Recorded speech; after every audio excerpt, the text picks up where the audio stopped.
If you watched the last video, you already know this. You cannot think your way out of a nervous system spike. And yet the internet keeps telling you, master your mindset. Let me destabilize that phrase immediately. The problem is not that you haven't mastered your mindset. The problem is that you already have. You mastered it in the wrong direction. You can override fatigue. You can override doubt. You can override fear. You can override hesitation. That's mastery. But it's mastery in service of urgency. And urgency, is expensive. Today we're dismantling the hidden cost of master your mindset for high-functioning adults who succeed in chaos and feel restless in calm. That's today's educated survivor.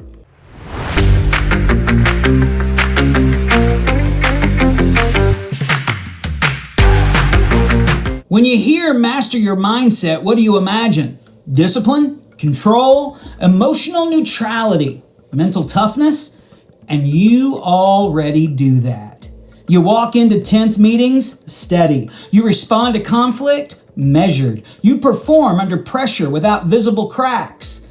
You know within the next 24 hours you will reply to something before you actually feel settled. You will say, I'm good, when your body is really still kind of tight about the issue. You will keep your tone even when your jaw is locked, and you will finish the task before you assess the cost.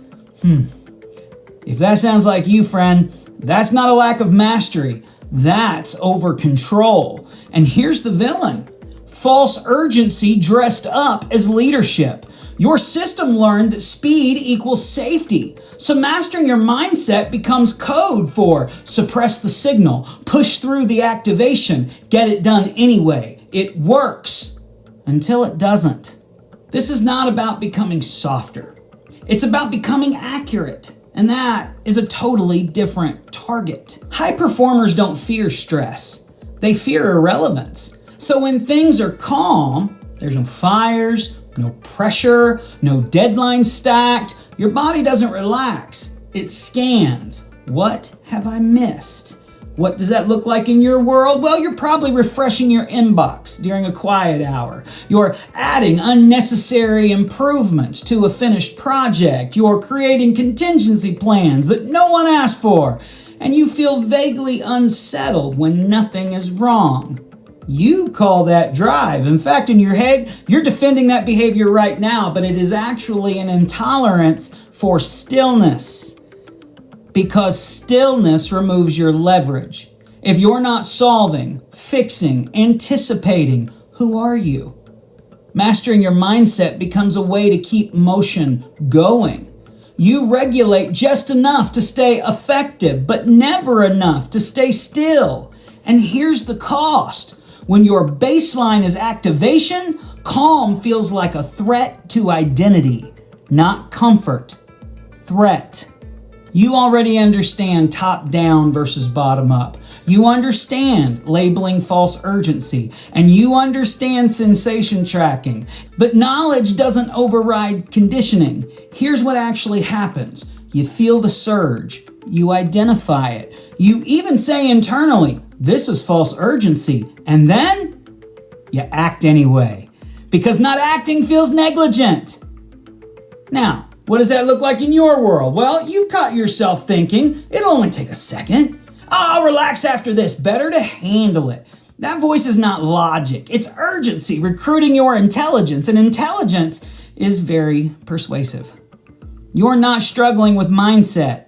You're struggling with restraint. Let's talk about erosion. Not collapse, erosion. You don't burn out dramatically. You narrow. Your calendar tightens. Your tone sharpens. Your tolerance shortens. And your relationships become task-oriented. Because urgency becomes your operating system. And here's the delayed cost. When everything feels important, nothing feels meaningful.